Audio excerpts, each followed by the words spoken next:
René Guénon, le symbolisme de la croix. Chapitre 8. La guerre et la paix. Ce qui vient d'être dit sur la paix résidant au point central nous amène, quoique ceci puisse paraître une digression, à parler quelque peu d'un autre symbolisme, celui de la guerre, auquel nous avons déjà fait ailleurs quelques allusions. Ce symbolisme se rencontre notamment dans la Bhagavad Gita. La bataille dont il est question dans ce livre représente l'action d'une façon tout à fait générale, sous une forme d'ailleurs appropriée à la nature et à la fonction des kshatriyas à qui il est plus spécialement destiné. Petite note. Krishna et Arjuna, qui représentent le soi et le moi, ou la personnalité et l'individualité. Atma inconditionné et Jivatma sont montés sur un même char, qui est le véhicule de l'être envisagé dans son état de manifestation. Et tandis qu'Arjuna combat, Krishna conduit le char sans combattre, c'est-à-dire sans être lui-même engagé dans l'action. D'autres symboles ayant la même signification se trouvent dans plusieurs textes des Upanishads. Les deux oiseaux qui résident sur le même arbre, et aussi les deux qui sont entrés dans la caverne. La caverne n'est autre que la cavité du cœur, qui représente précisément le lieu de l'union de l'individuel avec l'universel, ou du moi avec le soi. El-Hallaj dit dans le même sens « Nous sommes deux esprits conjoints dans un même corps ». Fin de la note. Le champ de bataille, Kshetra, est le domaine de l'action, dans lequel l'individu développe ses possibilités, et qui est figuré par le plan horizontal dans le symbolisme géométrique. Il s'agit ici de l'état humain, mais la même représentation pourrait s'appliquer à tout autre état de manifestation, pareillement soumis, sinon à l'action proprement dite, du moins au changement et à la multiplicité. Cette conception ne se trouve pas seulement dans la doctrine hindoue, mais aussi dans la doctrine islamique, car tel est exactement le sens réel de la guerre sainte, jihad. L'application sociale extérieure n'est que secondaire, et ce qui le montre bien, c'est qu'elle constitue seulement la petite guerre sainte, al-jihad ul-asrar, tandis que la grande guerre sainte, al-jihad ul-akbar, est d'ordre purement intérieur et spirituel. Petite note. Ceci repose sur un hadith du prophète qui, au retour d'une expédition, prononça cette parole. Alayhi salatu wassalam.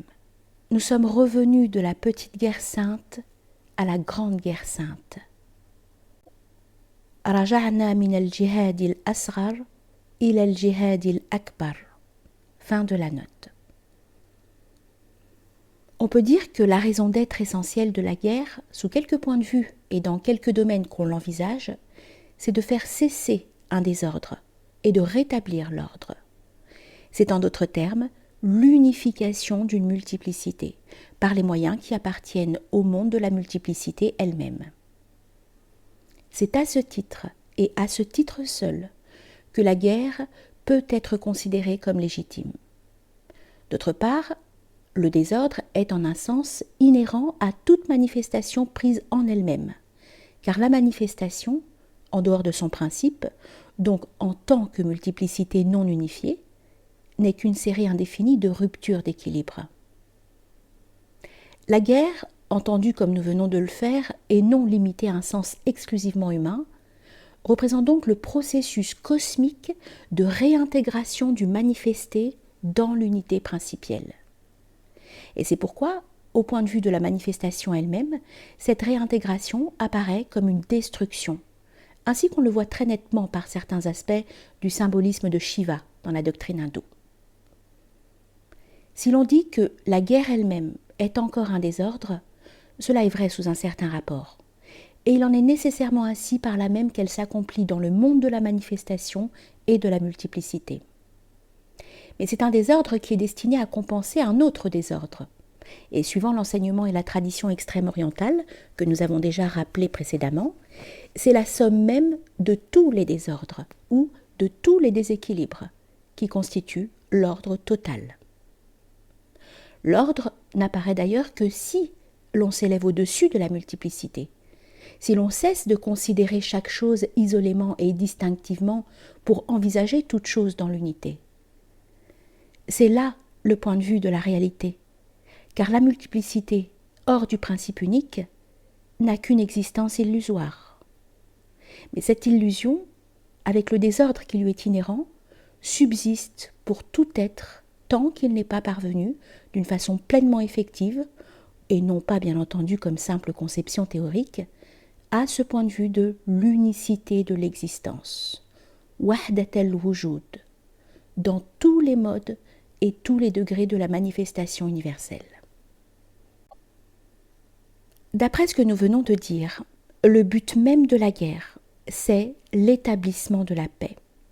Car la paix, même en son sens le plus ordinaire, n'est en somme pas autre chose que l'ordre, l'équilibre ou l'harmonie, ces trois termes étant à peu près synonymes et désignant tous, sous des aspects quelque peu différents, le reflet de l'unité dans la multiplicité même, lorsque celle-ci est rapportée à son principe.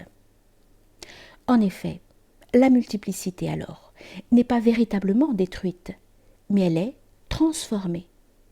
Et quand toutes choses sont ramenées à l'unité, cette unité apparaît dans toutes choses, qui, bien loin de cesser d'exister, acquiert au contraire par là la plénitude et la réalité.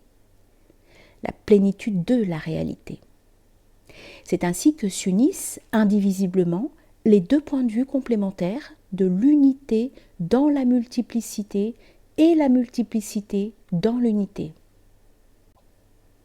Al-wahdatu fil khutrati wal khutratu fil wahdati. Au point central de toute manifestation qui est le lieu divin ou la station divine.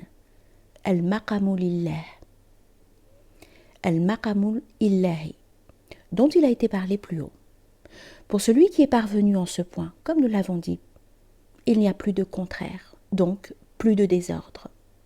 C'est le lieu même de l'ordre, de l'équilibre, de l'harmonie ou de la paix, tandis que, hors de ce « e », et pour celui qui tend seulement sans y être encore arrivé, c'est l'état de guerre tel que nous l'avons défini, puisque les oppositions en lesquelles réside le désordre ne sont pas encore surmontées définitivement. Mais dans son sens extérieur et social, la guerre légitime, dirigée contre ceux qui troublent l'ordre, ayant pour but de les y ramener, constitue essentiellement une fonction de justice, c'est-à-dire en somme une fonction équilibrante, quelles que puissent être les apparences secondaires et transitoires. Mais ce n'est là que la petite guerre sainte, qui est seulement une image de l'autre, de la grande guerre sainte. On pourrait appliquer ici ce que nous avons dit à diverses reprises, et encore au début même de la présente étude, quant à la valeur symbolique des faits historiques, qui peuvent être considérés comme représentatifs, selon leur mode, de réalité d'un ordre supérieur. La grande guerre sainte, c'est la lutte de l'homme contre les ennemis qu'il porte en lui-même, c'est-à-dire contre tous les éléments qui, en lui, sont contraires à l'ordre et à l'unité. Il ne s'agit pas d'ailleurs d'anéantir ces éléments, qui, comme tout ce qui existe, ont aussi leur raison d'être et leur place dans l'ensemble. Il s'agit plutôt, comme nous le disions tout à l'heure, de les transformer en les ramenant à l'unité, en les y résorbant en quelque sorte. L'homme doit tendre avant tout et constamment à réaliser l'unité en lui-même, dans tout ce qui le constitue, selon toutes les modalités de sa manifestation humaine. Unité de la pensée, unité de l'action, et aussi, ce qui est peut-être le plus difficile, unité entre la pensée et l'action. Il importe d'ailleurs de remarquer que, en ce qui concerne l'action, ce qui vaut essentiellement, c'est l'intention, niya, car c'est cela seul qui dépend entièrement de l'homme lui-même, sans être affecté ou modifié par les contingences extérieures, comme le sont toujours les résultats de l'action. l'unité dans l'intention et la tendance constante vers le centre invariable et immuable sont représentés symboliquement par l'orientation rituelle, el-Qibla, les centres spirituels terrestres étant comme les images visibles du véritable et unique centre de toute manifestation, qui est d'ailleurs, ainsi que nous l'avons expliqué, son reflet direct dans tous les mondes, au point central de chacun et aussi dans tous les êtres, où ce point central est désigné figurativement comme le cœur, en raison de sa correspondance effective avec celui-ci dans l'organisme corporel.